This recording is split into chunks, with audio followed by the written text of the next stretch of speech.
اس programme کی غرض غایت پیش فرمائیں۔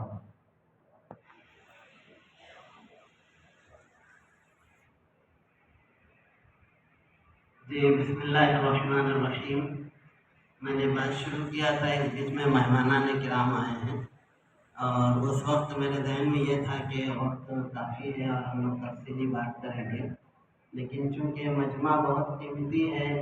اور آج کا یہ جو پروگرام ہونے جا رہا ہے بہت ہی اہم ہے اور اپنے اندر ایک بہت ہی اہمیت کا حامل ہے، اس لیے ہم اپنے جو مہمانان کرام کو سنیں گے وقف کے سلسلے میں، اس کے تحفظات کے سلسلے میں، تو ان باتوں کو سمجھنے کے لیے میں چاہتا ہوں کہ کچھ تمہیدی اور اس کی کچھ غرض و غایت آپ حضرات کے سامنے رکھوں۔ جیسے کہ میں بتا رہا تھا کہ وقف جو ہے، وقف کا اگر ہم ڈیفینیشن اور مختصر لفظوں میں کہیں گے تو اللہ کے لیے زمین کے اصل کو روکنا اور اس کے فائدوں کو صدقہ کرنا ہے، آسان بھاشا کہ اللہ کی ملکیت پر روکنا۔ اس لیے جو زمین دی جاتی ہے وہ اب اپنی ملکیت میں اور اپنی مالکی میں نہیں رہتی ہے، وہ اللہ کی ہو جاتی ہے۔ اسی پر جلدی سے میں ایک واقعہ سنا دوں آپ کو۔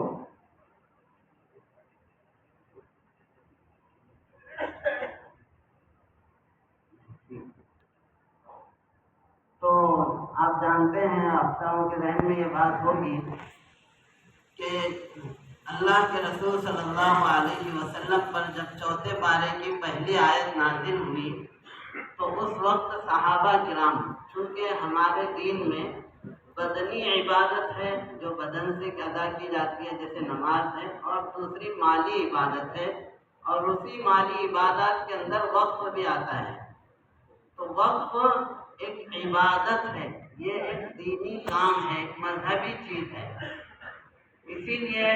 حضرت زید بن ثابت رضی اللہ تعالیٰ عنہ کہتے تھے کہ ہم وقف سے بہتر مردے اور زندے کے لیے کوئی اور چیز نہیں سمجھتے،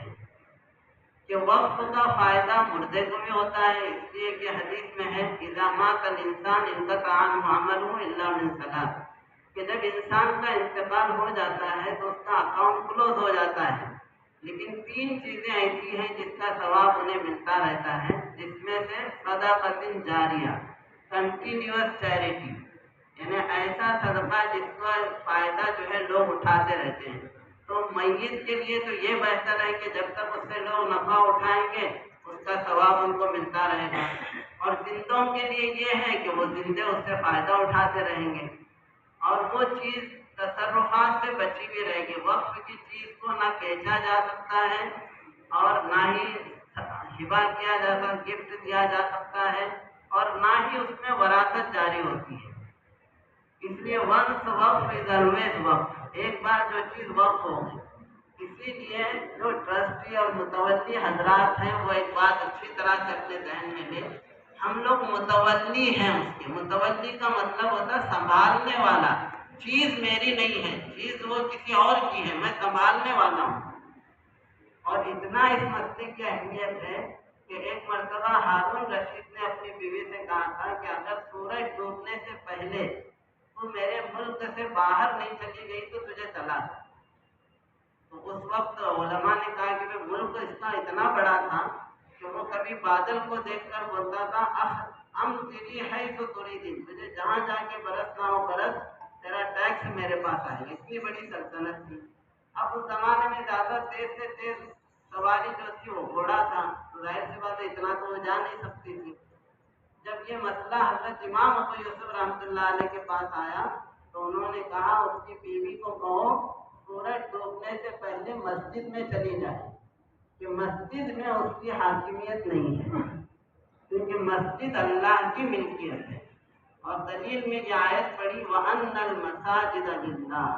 یہاں نام ملکیت کے لیے کہ مسجد اللہ کی ملکیت ہے، تو ہم سنبھالنے والے ہیں، اور یہ وقف عبادت ہے۔ اسی لیے صحابہ کرام میں جن کے پاس بھی زمینیں تھی، وقف نہیں ہے، آپ حضرت عمر رضی اللہ تعالیٰ عنہ بخاری شریف میں دیکھیں گے، حضرت عثمان ہے، حضرت زبیر بن عوام، بے شمار صحابہ نے اپنی جائیدادیں اللہ کے لیے وقف کی۔ اور یہی نہیں، بلکہ اگر اسلامی تاریخ میں آپ دیکھیں گے، میں ابن بطوطہ کی کتاب دیکھ رہا تھا تحفۃ النظار فی عجائب الامثال و غرائب الاسفار، اس میں ابن بطوطہ نے لکھا ہے وقف کے سلسلے میں مسلمانوں کے کارنامے۔ اس نے مصر کے بارے میں لکھا ہے کہ وہاں بڑے بڑے ہاسپٹل تھے جہاں بیماروں کو جو ہے بستر سے لے کے سب کچھ مہیا کیا جاتا تھا، بڑے بڑے مسافر خانے تھے، مدرسے تھے، اسکول ہے، اس زمانے کے تعلیمی نظام پورا چلتا تھا، لائبریریاں تھیں۔ بلکہ ابن بطوطہ لکھتے لکھتے یہاں تک لکھا ہے کہ میں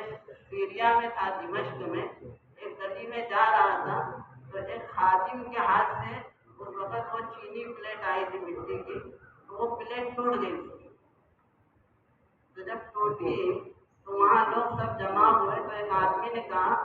کہ بھئی وقف العوانی، کہ ایک آدمی نے وقف کیا تھا اپنی زمین اسی نام سے کہ بھئی کسی خادم سے اگر کوئی غلطی ہو جائے برتن ٹوٹنے کی تو اس کی بھرپائی یہاں سے کی جائے۔ اور ابن بطوطہ نے یہ بھی لکھا ہے کہ اس لیے کہ اس سے خادم کو اس کا مالک چلاتا تھا تو اس کا دل ٹوٹتا تھا، تو دل نہ ٹوٹے اس کے لیے جو ہے یہ وقف زمین ہماری۔ بلکہ اس نے کہا ہے کہ یہاں تک کہ کتے اور بلیوں کے کھانے کے لیے بھی جو ہے نا، غذاؤں کے لیے بھی مسلمانوں نے وقف کیا تھا۔ تو ایک لمبی تاریخ ہے جو اپنی محنت سے عبادت سمجھ کے وقف کیا ہے۔ ہندوستان کے اندر بھی یعنی اسلام 1400 سال پہلے بنیاد تھی، اسلام تو پہلے آدمی کے ساتھ ہی ہندوستان آیا ہے، لیکن بہرحال اللہ کے رسول صلی اللہ علیہ وسلم کا پیغام لانے والے جو لوگ تھے، اور اس پر بھی ابن بطوطہ نے لکھا ہے محمد بن تغلق کے زمانے میں اور جو ہے مغلوں کے دور میں وقف کی جو ہے بڑی بڑی اچھا وقف کیوں کیا جاتا ہے، یہ تو میں نے آپ کو بتایا کہ ہمارے لیے ایک عبادت کی چیز ہے۔ دوسری چیز یہ ہے کہ وقف کے ذریعے سے اسلام میں جو ہے جو ڈسٹریبیوشن آف ویلتھ ہے، مال کی جو تقسیم ہے، اسلام یہ نہیں چاہتا کہ مال چند لوگوں کے ہاتھ میں ہی ارتکاز ہو جائے اس کا، بلکہ وہ چاہتا ہے کہ مالداروں کے دلوں میں وہ محبت ڈالی جائے کہ مال کی تقسیم سب میں موبلائز ہو جائے۔ اسی لیے وقف کے ذریعے سے بھی یہ مقصد حاصل کیا جاتا ہے۔ پھر اسی کے ذریعے سے حکومت کا بوجھ ہلکا کیا جاتا تھا، پانی کا نظام ہے، صحت کا نظام ہے، یہ سب حکومت کی ذمہ داری ہوتی تھی جو وقف کے ذریعے پوری ہوتی تھی۔ بہرحال ہندوستان کے اندر جو ہے یہ رہا ایک تو دور وہ جو انگریز کے آنے سے پہلے کا تھا۔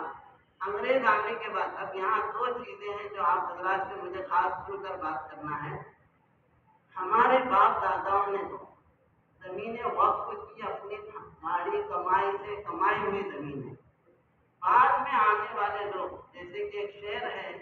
کہ کیا کوئی بنائے گا خلیج تاج محل، اب ماں باپ کی دہلیز بچا لے تو بہت ہے۔ تمہیں اب کوئی نئی چیز دینا نہیں ہے، جو دے کر گئے ہیں ان کو سنبھالنا بھی نہیں ہو رہا ہے۔ اس موقع پر علامہ اقبال کا وہ شعر یاد آتا ہے، عزم بلند آور، سوز جگر آور، شمشیر پدر خواہی بازو پدر آور، کہ وہ حوصلہ پیدا کرو اور وہ سوز جگر پیدا کرو، باپ کی تلوار کو چاہتے ہو تو باپ کا بازو بھی پیدا کرو۔ ہمارے بزرگوں نے دینی کی، اسی لیے لاکھوں ایکڑ زمینیں ہمارے بزرگوں نے وقف کی ہیں۔ اب ان اوقاف کو سنبھالنا بھی ہم سے نہیں ہو رہا ہے۔ اصل تو اسی لیے یہ جو آج موضوع ہے جس بات کا، ہمارے ہندوستان میں انگریز کے آنے کے بعد اب دیکھیے ایک بات جو بہت اہمیت سے ہم سب اس پر دھیان دیں کہ ہماری نالائکی کی وجہ سے، سمجھ رہے یہ لفظ ذرا بہت تیکھا ہے، تھوڑا سا چبھنے والا بھی ہے، لیکن میں جان بوجھ کر استعمال کر رہا ہوں۔ جہاں ہم حکومت سے ایک مرتبہ کچی پکڑیں گے، اپنے لوگوں سے 10 مرتبہ پکڑنا پڑے گا۔ ہماری تباہی خود ہمارے ہاتھوں سے، ہم کسی اور کو الزام دینے سے پہلے اپنے دامن میں جھانکنا ضروری ہے ہمارے لیے۔ ہم لوگ کتنا سیریس ہے اپنی زمینوں کی حفاظت کے لیے، یہی سب بعد میں ناخلف اولاد ہیں، ان چیزوں کو ضائع کرنے کی وجہ سے دوسروں کو موقع ملا۔ اس لیے ہندوستان میں وقف کے جو قوانین بنے ہیں، انگریز آنے کے بعد سب میں پہلا قانون بنا ہے 1810 میں، اس کے بعد 1817 میں بنا، پھر 1863 میں،